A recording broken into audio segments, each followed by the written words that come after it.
When two bones meet, what do we call it? It's a joint.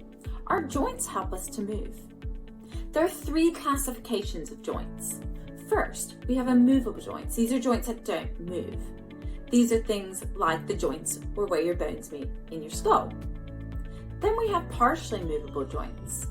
These are joints that sometimes move, a bit like the vertebrae in our spine that are connected by cartilage.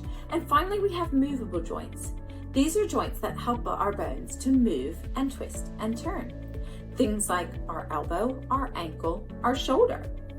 Our freely movable joints can then be classified into three different sets. We have hinge joints. These are joints that open and close like our elbow.